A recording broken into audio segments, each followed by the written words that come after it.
Hello नमस्कार साथियों, स्वागत है आपका। कैसे हैं आप सभी? आशा करता हूँ, उम्मीद करता हूँ सभी लोग स्वस्थ मस्त होंगे। आप लोगों की पढ़ाई लिखाई बहुत शानदार तरीके से चल रही होगी। प्यारे साथियों, आज की क्लास पे बहुत महत्वपूर्ण टॉपिक भाग दो, यानी हम भारत के नागरिकता से संबंधित चीज़ों को आज की क्लास में डिस्कस करने वाले हैं। एक एक बात को बहुत ध्यान से सुनिएगा। आज की क्लास में हम भाग दो, ध्यान से देखिएगा, पार्ट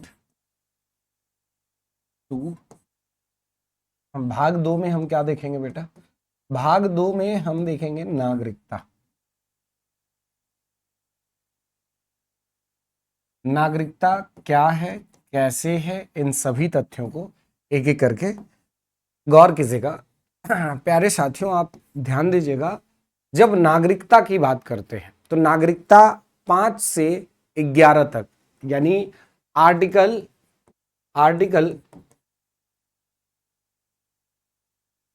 5 से 11 तक किसके बारे में बताया गया है?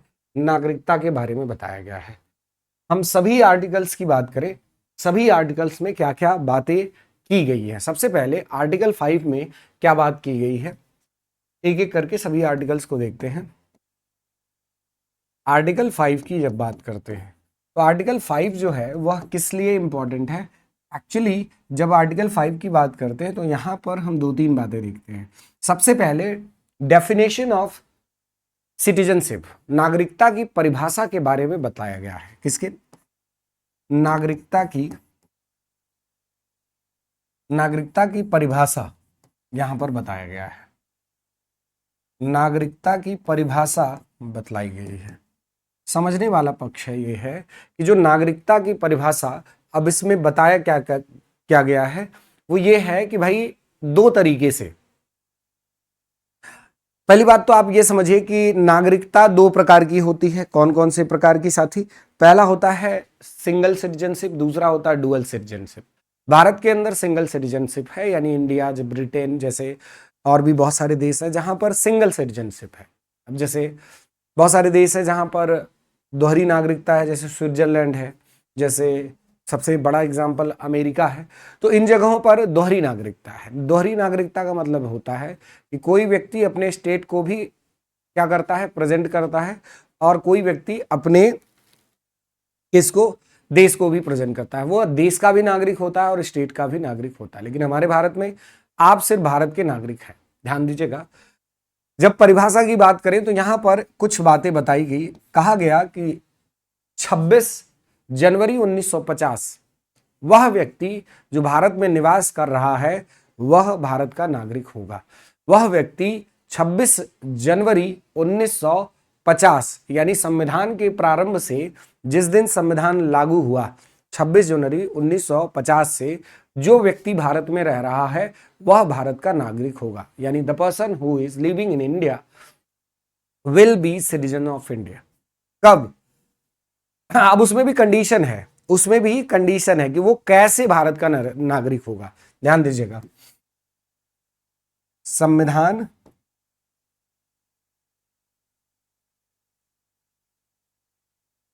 लागू होने के दौरान कोई व्यक्ति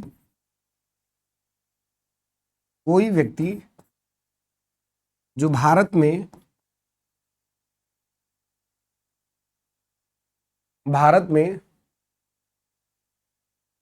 रह रहा है,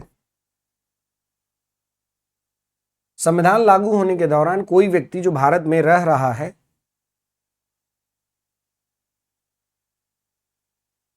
भारत का नागरिक होगा।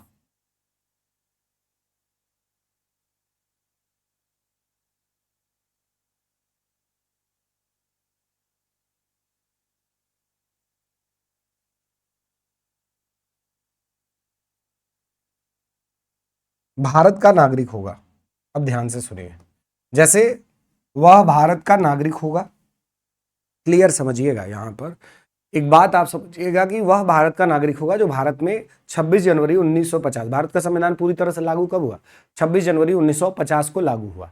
अब इसमें कंडीशंस दिए गए कि भाई कैसे वो भारत का नागरिक हुआ। इसमें तीन चार पांच कंडीशन है। जैसे सबसे पहली बात, जो भारत राज्य में मतलब भारत में जन्मा हो, जो भारत में जन्मा हो। अब इसके कंडीशंस, आर्टिकल 5 के कंडीशंस है। सबसे पहला कंडीशन है कि जो भारत में जन्मा हो, जो भारत में जन्मा हो, जिसका जन्म कहां पर हुआ हो, भारत के अंदर हुआ हो, वो व्यक्ति भारत का नागरिक कहलाएगा। ठीक है। दूसरी बात, या तो उसके माता या उसके पिता में कोई एक भारत का नागरिक हो पहले से। दूसरा कंडीशन इसी में क्या बताया गया,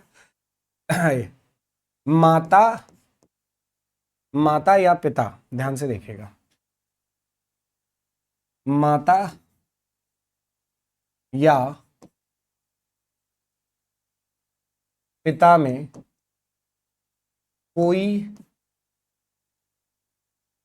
भारत का नागरिक हो। माता या पिता में कोई भारत का क्या हो जाए, नागरिक हो जाए।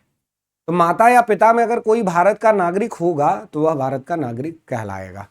मतलब जो बच्चा है उसके माता पिता में से कोई एक भारत का नागरिक हो। उसके बाद या फिर तीसरा कंडीशन इसमें बताया गया, इसमें तीसरा कंडीशन बताया गया कि वह 5 वर्षों से अधिक, ध्यान से सुनिएगा, 5 वर्ष से भारत में निवास कर रहा हो, तब भी वह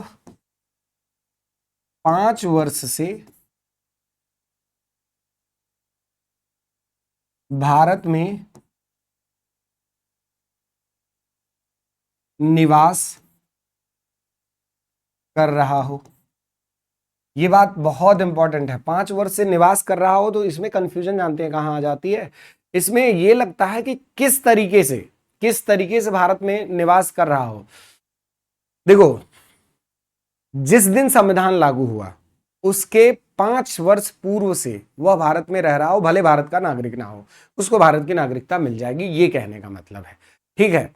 तो इसका मतलब हुआ कि कोई व्यक्ति 3 कंडीशन से भारत का नागरिक हो सकता है। पहले तो वो भारत में जन्मा हो 26 जनवरी 1950 से पहले, ठीक है, या उस दिन तक, या फिर उसके माता या पिता में से कोई एक व्यक्ति भारत का नागरिक हो, या फिर वो 5 साल से का भारत का नागरिक हो, 5 साल से क्या हो, भारत की नागरिकता उसके पास हो।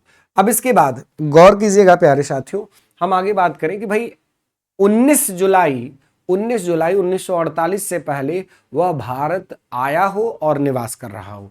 इसमें चौथी कंडीशन क्या बनाई गई कि वह 19 जुलाई 1948 से पहले, गौर कीजिएगा, 19 जुलाई 1948 से पहले भारत आया हो और निवास कर रहा हो।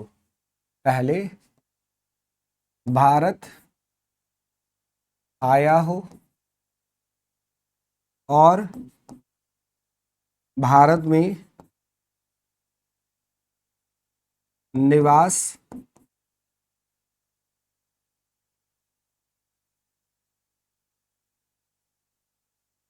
कर रहा हो। ठीक है, ये भी एक बात है कि 19 जुलाई 1948 से पहले भारत आया हो और भारत में निवास कर रहा हो, ये भी एक कंडीशन बना दी गई। उसके बाद एक और बात बताई गई कि भाई उसके माता पिता के पूर्वज अविभाजित भारत के क्या हो, अविभाजित भारत में जन्मे हो। ठीक है, तो ये भी एक कंडीशन है। इसमें 5वां कंडीशन जो बहुत महत्वपूर्ण, सबसे अलग सा है, जैसे कोई बच्चा है, उसके माता पिता में कोई अविभाजित भारत का, अविभाजित भारत में जन्मा हो, अविभाजित भारत में जन्मा। ये पांचों कंडीशंस अलग अलग आर्टिकल 5 को एक्सप्लेन करते हैं। आर्टिकल 5 में नागरिकता की परिभाषा की बात की गई। ठीक है, और उस नागरिकता के परिभाषा में इतनी बातें की गई। आर्टिकल 5 में ये 5 बातें आपको याद रखनी पड़ेंगी। चलिए इसके बाद हम आर्टिकल 6 की बात करें। आर्टिकल 6 मोस्ट इंपॉर्टेंट, बहुत इंपॉर्टेंट है, यहां से भी पेपर में प्रश्न बनता है प्राय। देखिए जब आर्टिकल 6 की बात करते हैं तो यह कहता है कि पाकिस्तान से भारत आने वाले लोगों की नागरिकता के विषय में, पाकिस्तान से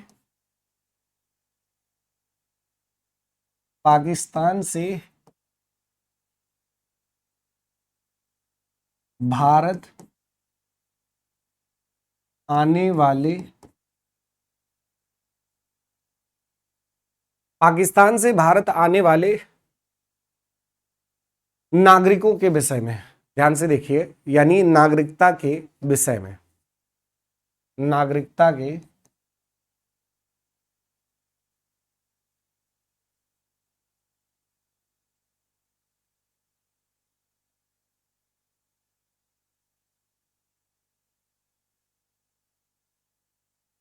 आर्टिकल 6 पाकिस्तान से भारत आने वाले नागरिकता के विषय में, पाकिस्तान से भारत आने वाले लोगों की नागरिकता के विषय में, आने वाले लोगों, ये बात बहुत इंपॉर्टेंट है। जो पाकिस्तान में थे लोग, जब बंटवारा किया गया तो जो हिंदू लोग थे जो भारत में आए उनके बारे में यहां पर बताया गया। अब इसको थोड़ा सा एक्सप्लेन करते हैं, समझिए। जैसे वह व्यक्ति जो 19 जुलाई 1948 के बाद भारत आया, ठीक है, और भारत में 6 महीना क्या किया, रहा, और संविधान लागू होने से पहले अपना रजिस्ट्रेशन करवा लिया, वह भारत का नागरिक हो जाएगा। ठीक है, यहीं पर इसी में एक्सप्लेन किया गया कि एक तो आप जो पाकिस्तान से आया है उसके लिए क्या कंडीशन बनाई गई, वह व्यक्ति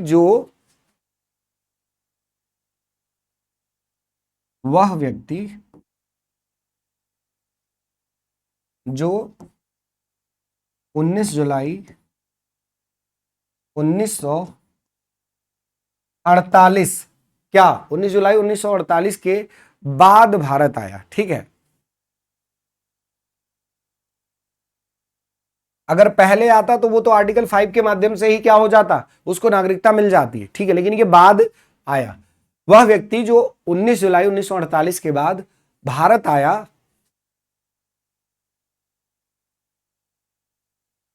और 6 महीने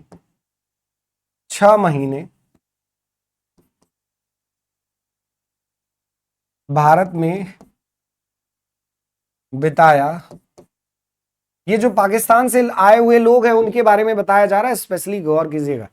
तो वह व्यक्ति जो 19 जुलाई 1948 के बाद भारत आया और 6 महीने भारत में बिताया, और क्या, उसके बाद संविधान लागू होने से पहले, यानी कब, 26 जनवरी 1950, ध्यान दीजिएगा, वह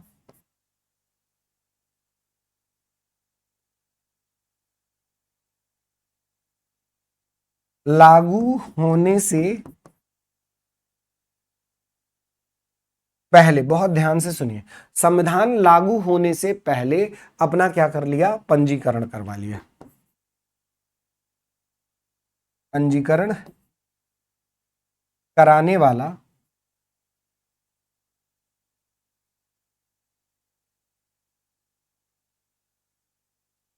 वाला नागरिक क्या कहलाएगा, कराने वाला नागरिक भारत का नागरिक हो सकता है।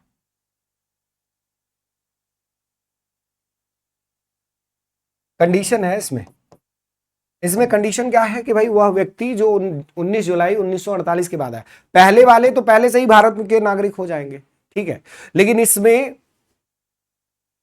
कंडीशन बताई गई कि अगर कोई व्यक्ति उसके बाद आता है 1948 के बाद और संविधान लागू होने से पहले उसने 6 महीना भारत में बिताया है, तो वो अगर चाहता है भारत में नागरिकता प्राप्त करना, he will be the part of, he can be the citizen of India, वो क्या हो सकता है, भारत का नागरिक बन सकता है। This is the point.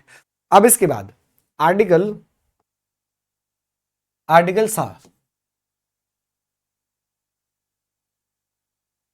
7 की जब बात करें, बहुत ध्यान से सुनिएगा, देखिए, अब आप कहोगे सर क्या ऐसे ही हम सभी आर्टिकल्स को देखने जा रहे हैं? नहीं, हम सभी आर्टिकल्स को नहीं देखने जा रहे। हम हाँ, मौलिक कर्तव्य तक लगभग सभी आर्टिकल्स को देखेंगे, उसके बाद जो इंपॉर्टेंट आर्टिकल है उन्हीं पर डिस्कशन करेंगे। जैसे राष्ट्रपति की बात करेंगे, उपराष्ट्रपति की बात करेंगे, प्रधानमंत्री की बात करेंगे, जहां से पेपर में प्रश्न बनता है हम उन पर डिस्कशन करेंगे। हाँ, जो भी एक्सप्लेनेशन लायक है उन सभी की बात करेंगे, गौर से देखिएगा। अब इसके बाद आर्टिकल 7 की बात करें, जब ध्यान से सुनिएगा, जब आर्टिकल 7 की बात की जाती है तो कहा जाता है कि भारत से पाकिस्तान जाने वाले लोगों की नागरिकता के विषय में ये बताता है। किसके बारे में? भारत से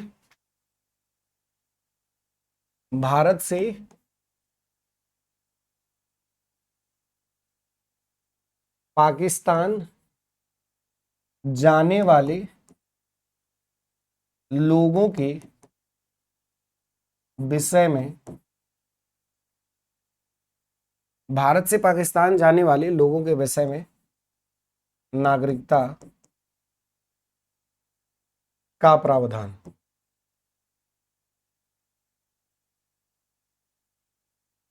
बहुत इंपॉर्टेंट है, यानी हम कह सकते हैं about the citizenship of people migrated to Pakistan from India. Pakistan from India, Bharat से पाकिस्तान जो चले गए उनकी बात की जा रही है, तो उनके बारे में ये यहां पर कंडीशंस बताए गए हैं। ठीक है, आर्टिकल 7। इसी तरीके से हम आर्टिकल 8 की बात करें। आर्टिकल 8 मोस्ट इंपॉर्टेंट, ये भी बहुत इंपॉर्टेंट है। अब देखिए, जो आर्टिकल 8 है इसका अपना महत्व है। कैसे? भारतीय मूल के लोगों की नागरिकता के विषय में प्रावधान, यानी प्रोविजंस अबाउट किसके बारे में? The citizens of what? जो भारत के नागरिक हैं, जो भारत के नागरिक हैं, ठीक है, पर्सन्स ऑफ इंडियन सिटीजन्स, आप ये कह सकते हैं। अब देखिए, इसको कैसे कह सकते हैं, इसको एक्सप्लेन ऐसे करें, जैसे नागरिकता से संबंधित जो भी, जैसे भारत का नागरिक है, एक राज्य का स्थायी निवासी हो सकता है, और कोई भारत का निवासी नहीं है जो भारत में आएगा और अगर रहना चाहता है तो उसको अस्थायी निवासी कहते हैं। और भारतीय मूल का व्यक्ति उसी समय में अगर वो भारत में आ रहा या भारत से बाहर जा रहा है तो उसको हम कहते हैं सिटीजन्स ऑफ इंडियन फॉरेनर्स, यानी जिसे हम एनआरआई भी कहते हैं, तो आप यहां पर बहुत ध्यान से सुनिएगा। आर्टिकल 8 की बात करें तो आर्टिकल 8 क्या कहता है कि भारतीय मूल के लोगों की नागरिकता के विषय में प्रावधान।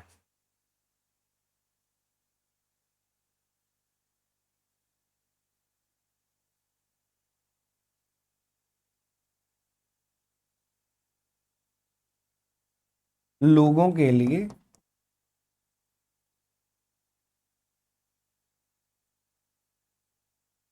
नागरिकता का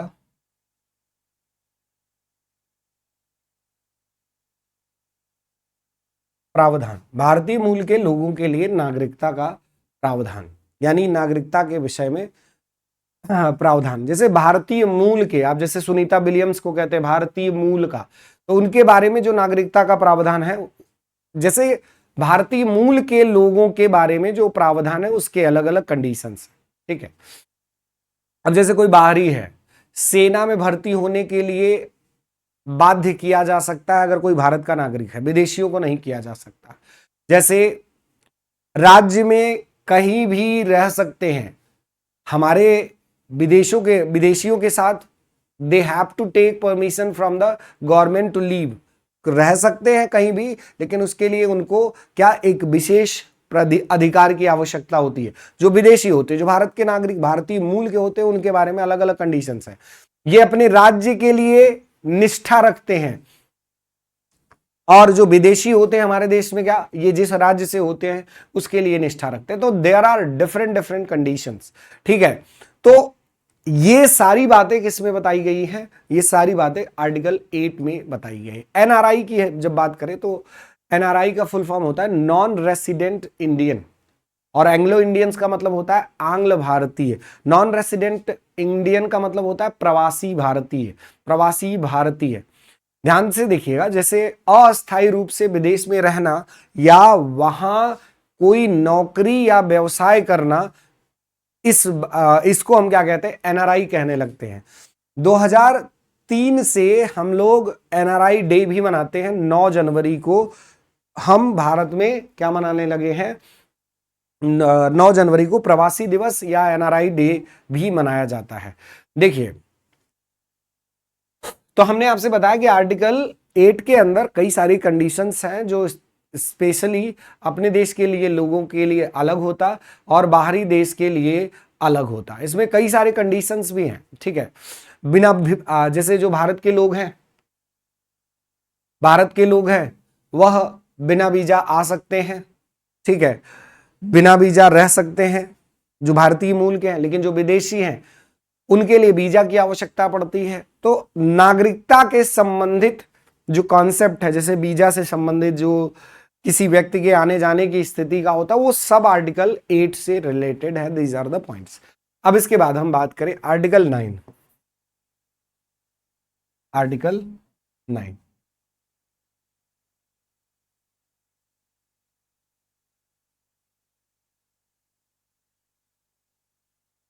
ये भी बहुत इंपॉर्टेंट है। आर्टिकल 9 से रिलेटेड भी पेपर में कई प्रश्न बन जाते हैं, जैसे नागरिकता का निलंबन यानी टर्मिनेशन ऑफ द सिटीजनशिप। यहां पर क्या बताया गया है, नागरिकता का निलंबन, नागरिकता का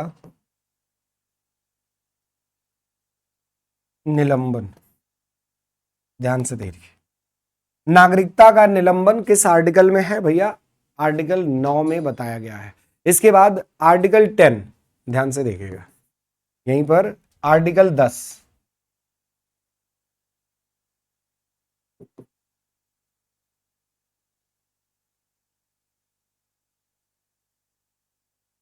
आर्टिकल 10 ध्यान से देखिएगा। आर्टिकल 10 क्या कह रहा है कि भाई संसद में विधि निर्माण करके ही नागरिकता के अधिकारों में कमी की जा सकती है। आर्टिकल 10 क्या कह रहा है, संसद में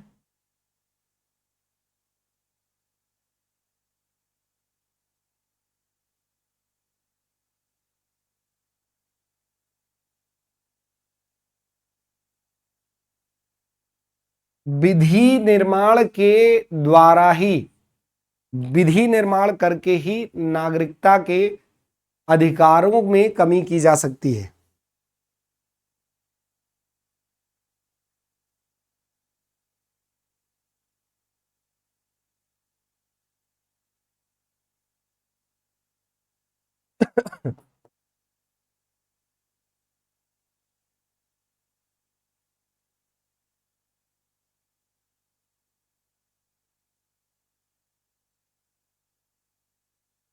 संसद में विधि निर्माण के द्वारा ही नागरिकता के अधिकारों में कमी की जा सकती है, गौर कीजिएगा, ठीक है। आर्टिकल 10 में बताया गया है, आर्टिकल 10 में बताया गया है, ये याद रखिएगा। इसके बाद हम जब आगे बात करें आर्टिकल 10 में, मतलब आप कह सकते हैं the rights of the citizenship cannot be terminated without making laws in the parliament। तो नागरिकता से संबंधित कानून, प्रश्न बनेगा कि भैया कौन बना सकता है, नागरिकता से संबंधित कानून कौन बना सकता है, संसद बना सकता है। इस बात पर विशेष ध्यान देंगे, संसद ही नागरिकता से संबंधित कानून बना सकता है। अब आर्टिकल 11 की बात करें, ध्यान दीजिएगा,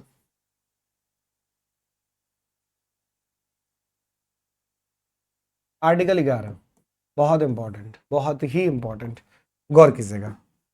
आर्टिकल 11 की बात करें तो कह रहा है कि संसद को अधिकार है कि वह नागरिकता के कानूनों में संशोधन कर सकती है, ठीक है।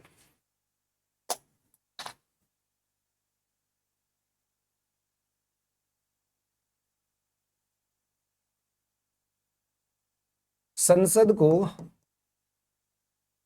अधिकार है कि वह नागरिकता के कानूनों में संशोधन कर सकती है।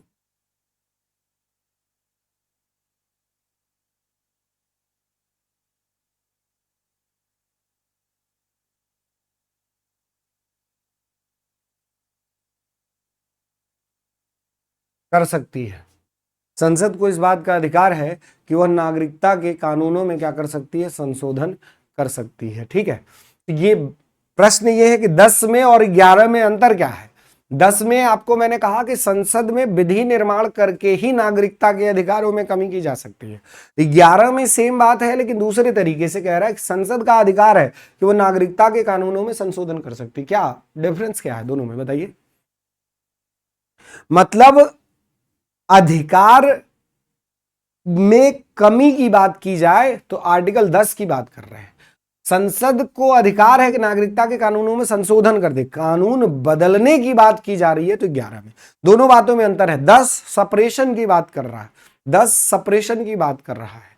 ठीक है, अब नागरिकता से संबंधित महत्वपूर्ण संशोधनों के बारे में हम बात करें, गौर कीजिएगा। नागरिकता से संबंधित महत्वपूर्ण संशोधन के बारे में हम बात करने चल रहे हैं। नागरिकता संशोधन अधिनियम 1955, सबसे पहले नागरिकता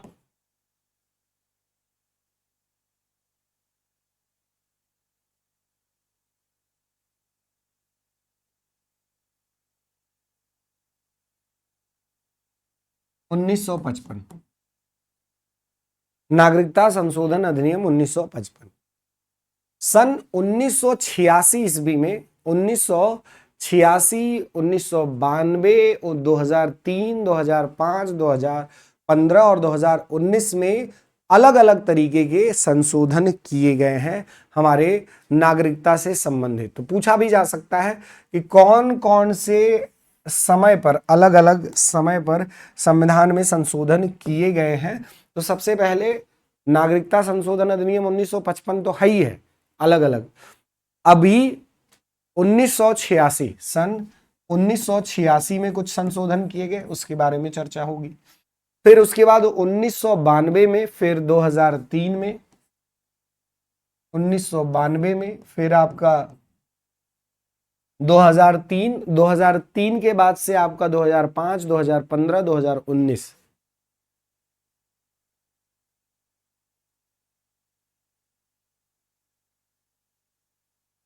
ये अलग अलग समय पर संविधान में संशोधन किए गए हैं संसद के माध्यम से। किसमें बेटा, नागरिकता से संबंधित प्रावधानों में इसमें बदलाव, इसमें संशोधन किए गए हैं। जैसे सबसे पहले भारत में 5 तरीके हैं नागरिकता प्राप्त करने के। भारत में नागरिकता प्राप्त करने के 5 तरीके हैं। सबसे पहला तरीका जो है कौन सा है, गौर कीजिएगा, साथी ध्यान से सुने, साथी ध्यान से सुने। हमने कहा कि सबसे पहला तरीका जो है वो भारत में नागरिकता प्राप्त करने का है, जन्म के आधार पर नागरिकता। ठीक है, पहला तरीका है, क्या है, जन्म के आधार पर नागरिकता।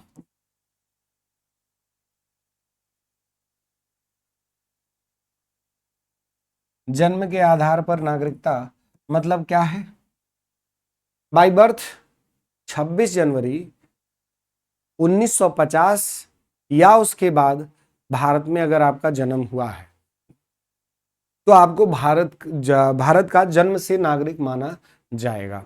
ठीक है, जैसे ऐसा इसलिए कहा गया कि जो विदेशी राजनयिक होते थे, जैसे विदेशी राजदूत होते, उनके लिए स्पेशली इस बात को कंसीडर किया गया। ठीक है, तो आपके लिए क्या कहा गया कि भाई 26 जनवरी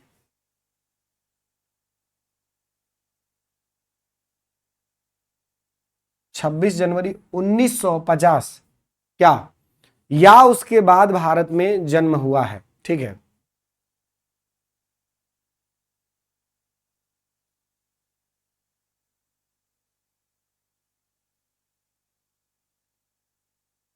भारत में जन्म हुआ है, भारत में जन्म हुआ है तो भारत का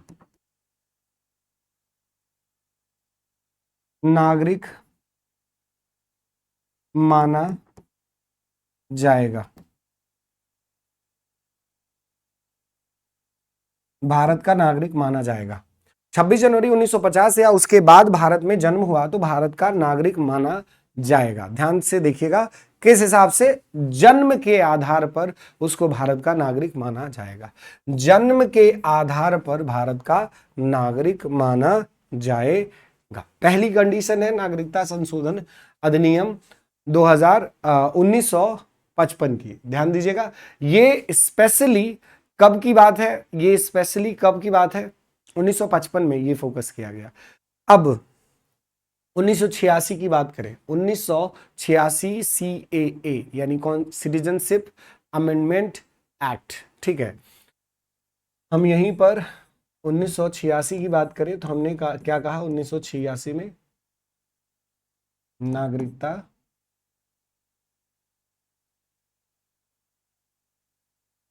संशोधन अधिनियम, नागरिकता संशोधन अधिनियम 1986 की जब बात करें, ध्यान से देखने वाली बात यह है कि नागरिकता संशोधन अधिनियम 1986 जो है, व्यक्ति जिसका जन्म भारत में हुआ है, यदि उसके माता पिता या उनमें से कोई एक भारत का नागरिक होगा तो उसको भारत की नागरिकता मिल जाएगी। व्यक्ति जिसका जन्म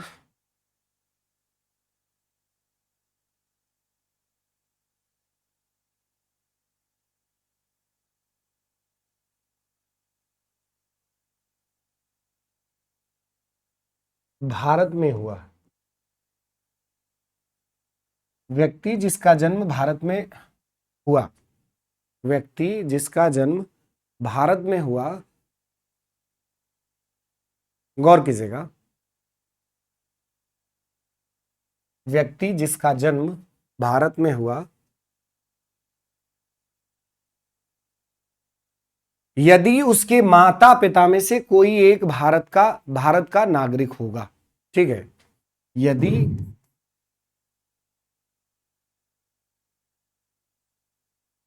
उसके माता पिता में से कोई एक भारत का नागरिक होगा, कोई एक भारत का नागरिक होगा। ठीक है, हाँ, व्यक्ति जिसका जन्म भारत में हुआ, यदि उसके माता पिता में से कोई एक जो भारत का नागरिक होगा। बहुत शानदार तरीके से एक एक पॉइंट को आप समझ पा रहे होंगे कि भाई जो इसका संशोधन का कॉन्सेप्ट है ना, बहुत कंफ्यूज करता है। अगर आप ध्यान से सुनेंगे तो आप इस पूरी बात को समझ पाएंगे। ठीक है, अब देखिए, ये तो हो गया 1986 एक्ट में ये बात बताई गई। पहला कॉन्सेप्ट जन्म के आधार पर हो गया, 1986 में भी जन्म के आधार पर एक कॉन्सेप्ट बताया गया। अब जो हम बात करने चल रहे हैं वो है कि भाई जन्म के आधार पर हो गया, उसके बाद सिटीजनशिप बाय डिसेंट यानी वंश परंपरा के आधार पर नागरिकता। दूसरी बात, जो दूसरा कंडीशन है, ध्यान से देखिए, दूसरी जो कंडीशन है, वंश परंपरा के आधार पर नागरिकता, वंश परंपरा के आधार पर नागरिकता। ठीक है,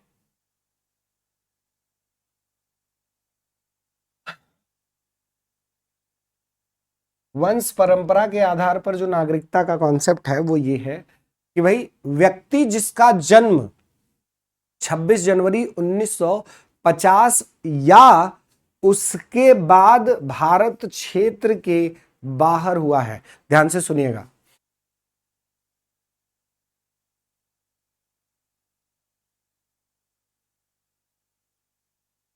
व्यक्ति जिसका जन्म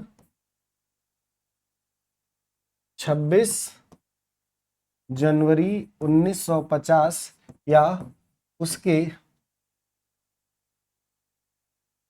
के बाद, ध्यान से सुनिएगा, 26 जनवरी 1950 या उसके बाद, ऐसे लिखे आप इसमें, या उसके बाद कहां पर? भारत के बाहर। उसके बाद भारत राज्य क्षेत्र से बाहर हुआ।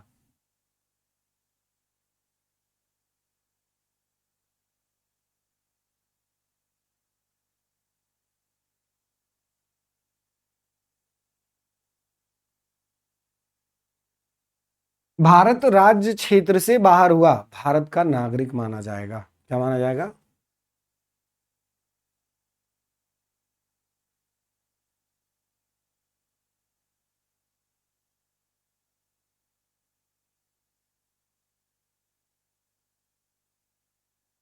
भारत का नागरिक माना जाएगा।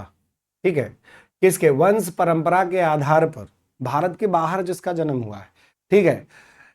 मतलब आप ये कह लीजिए कि भारत राज्य क्षेत्र से बाहर, लेकिन उसके वंशज यहीं पर हैं, उसके घर के लोग यहीं पर हैं। किसी का जन्म भारत के बाहर हुआ, मान लीजिए जैसे राजनयिक होते हैं जो, ठीक है। अब उसका वंश कहाँ का है भाई? वो है, बिलोंग करता है भारत से, लेकिन उसका जन्म बाहर हुआ है, लेकिन हम उसको क्या कहेंगे? वह भारत का नागरिक है। उसमें भी कंडीशनल है, कैसे कहेंगे की बात आगे।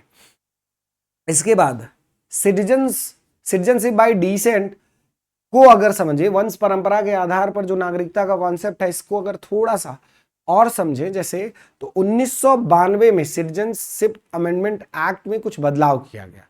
कहा गया कि माता की नागरिकता के आधार पर भी वंशानुगत नागरिकता प्राप्त करने का प्रावधान किया गया है।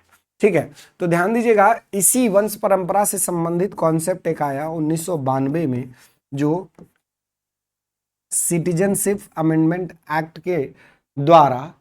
ठीक है, क्या कि माता की नागरिकता के आधार पर, माता की नागरिकता के आधार पर, माता की नागरिकता के आधार पर वंशानुगत नागरिकता प्राप्त करने का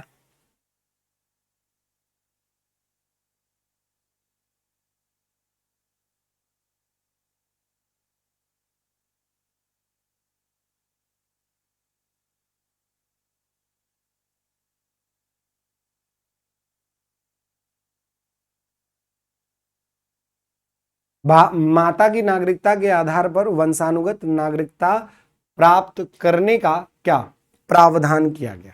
प्रावधान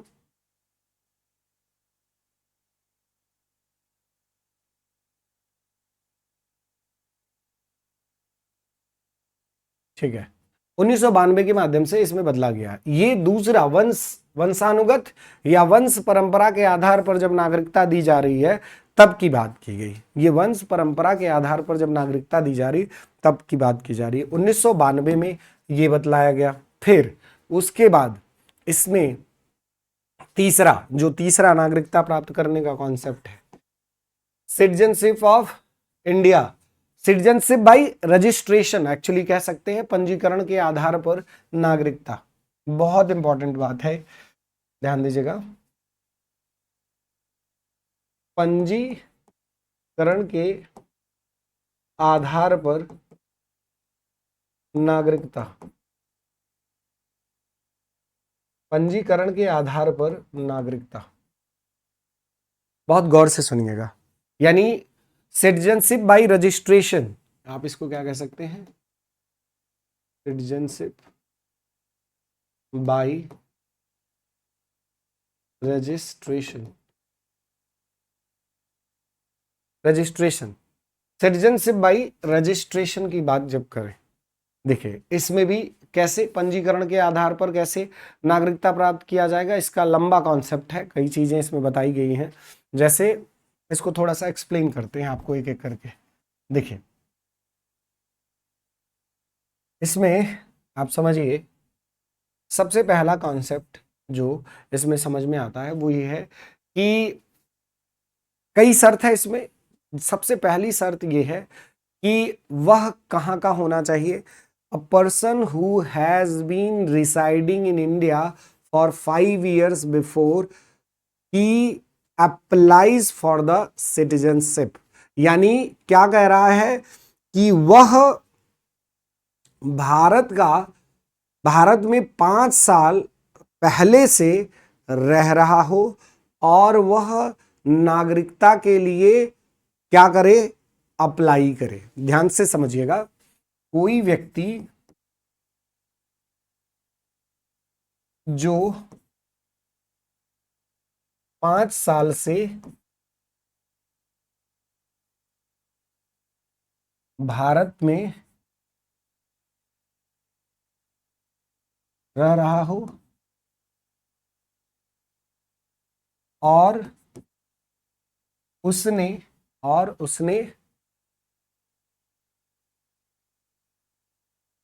और उसने नागरिकता के लिए पंजीकरण करवाया,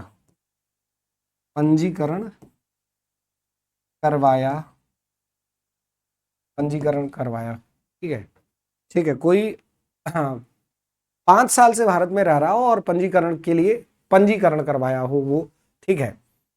और जब वो पंजीकरण करवा रहा है तो वो लगातार 12 महीने तक वो भारत में है कि नहीं, वो भी कंडीशन होता है इसमें, ठीक है। अ person who is person of Indian origin, वह व्यक्ति जो भारतीय मूल का नागरिक है, वह व्यक्ति जो भारतीय मूल का नागरिक है, वह व्यक्ति जो भारतीय मूल का नागरिक है, उसका भी पंजीकरण के माध्यम से क्या उसको नागरिकता मिल सकती है। समझ में आया? ध्यान से देखिएगा। इसके बाद क्या है, तीसरी बात जो बहुत महत्वपूर्ण है वो ये है कि भाई, हाँ, woman who got married with Indian citizens, वह महिला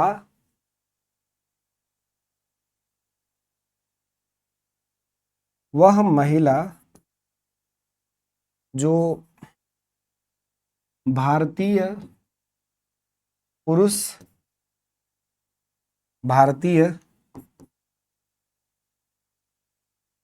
नागरिक से विवाह की हो, वह महिला जो भारतीय नागरिक से विवाह की हो। जैसे आपने सुना होगा नोएडा का एक केस, जो पाकिस्तानी महिला थी, क्या नाम था उस औरत का, क्या नाम था उसका, हाँ, ध्यान दीजिएगा। तो आप बताएंगे कि उसका नाम था, अभी बहुत चर्चा में था, अरे बहुत दिन तक उसका जांच भी हुआ था, जो पाकिस्तान से आई कई बच्चों की माँ है। चलिए देखिए, इसके बाद मतलब वह महिला जो भारतीय नागरिक से क्या कर ले, विवाह कर ले, तो उसको भारत की नागरिकता मिल जाती है, ठीक है। उसके बाद द पर्सन ऑफ कॉमनवेल्थ जो ब्रिटेन के नियंत्रण में कभी रहा हो, Commonwealth country who is working in India. देखो 1986 के सिटीजनशिप अमेंडमेंट एक्ट में पहले कॉन्सेप्ट ये था कि 6 महीने तक अगर कोई कॉमनवेल्थ के टीम का, कॉमनवेल्थ के देश का, यानी जो कॉमनवेल्थ में भाग लेने वाला देश है उसमें का कोई व्यक्ति हो, वो पंजीकरण के माध्यम से भारत में क्या कर सकता है, नागरिकता प्राप्त कर सकता है। लेकिन पहले 6 महीने था, अब उसको 5 साल कर दिया गया है। ध्यान दीजिएगा।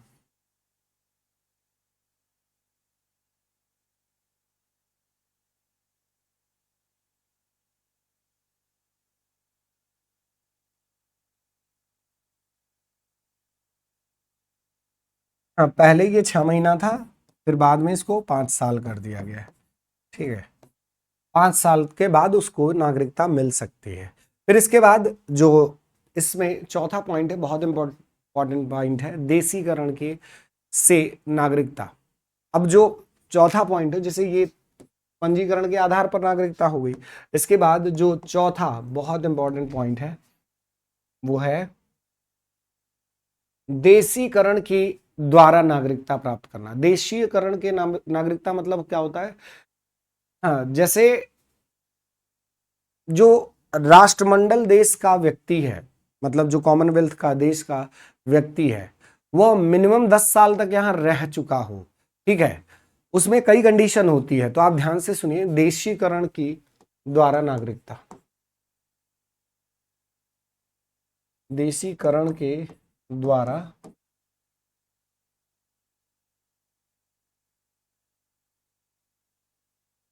देशीकरण के द्वारा जो नागरिकता है वो कैसे है, गौर से सुनिएगा।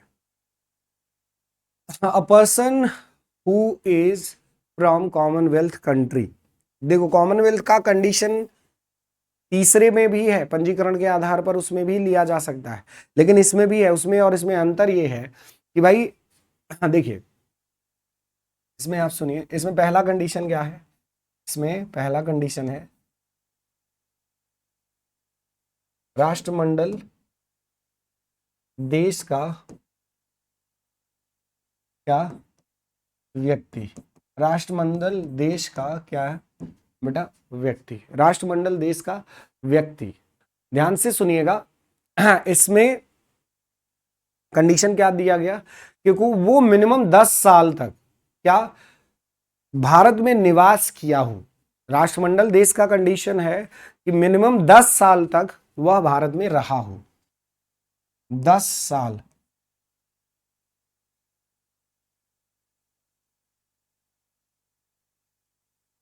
भारत में निवास अनिवार्य है। मिनिमम 10 साल तक उसका भारत में निवास करना अनिवार्य है, तो उसको क्या मिल जाएगा? भारत की नागरिकता। अब इसी में 2019 का जो कॉन्सेप्ट है, 2019 का सिटीजनशिप अमेंडमेंट एक्ट आया, ठीक है। सिटीजनशिप अमेंडमेंट एक्ट आया, इसमें जो बात की गई, कई चीजें, जिसको बहुत गौर से सुनिएगा, इसको अंडरलाइन कर लीजिएगा। 2000, ये लेटेस्ट है तो यहां से प्रश्न जरूर बनता है। पहली बात की गई कि 7 जनवरी 2019 को CAA 2019 के विधेयक को पारित कर दिया गया है पूरे देश में। ध्यान दीजिएगा, 7 जनवरी 2019 को पारित किया गया, ठीक है। यह पारित किया गया 7 जनवरी 2019 को, इसको क्या किया गया बेटा? पारित किया गया। अब इसमें क्या कंडीशन है? इसमें यह है कि यह विधेयक सबसे पहले आपको पता होना चाहिए कि 2016 में पेश किया गया था। 16 में ये पेश किया गया था। इसमें कंडीशंस अलग अलग बताई गई थी, जैसे पाकिस्तान, बांग्लादेश और अफगानिस्तान के जो नॉन मुस्लिम्स हैं मतलब कहाँ कहाँ के? पाकिस्तान,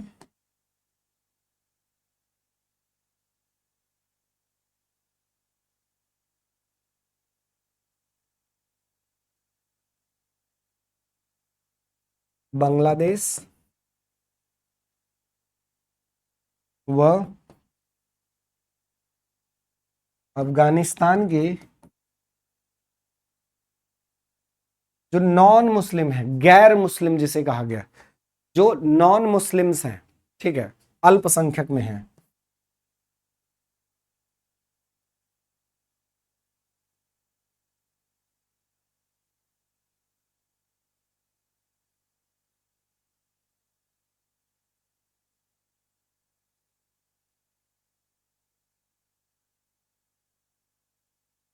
गैर मुस्लिम्स जो हैं वह क्या, जिन्हें जो माइनॉरिटी में है, जो माइनॉरिटी में है, जैसे हिंदू, सिख, क्रिश्चियंस, बुद्धिस्ट, जैन, पारसी, ठीक है। ध्यान दीजिएगा, इसमें अगर देखा जाए कौन कौन लोग थे तो इनका नाम जरूर लिख लीजिएगा, ये पूछा जाता है। जैसे कौन कौन? हिंदू, सिख,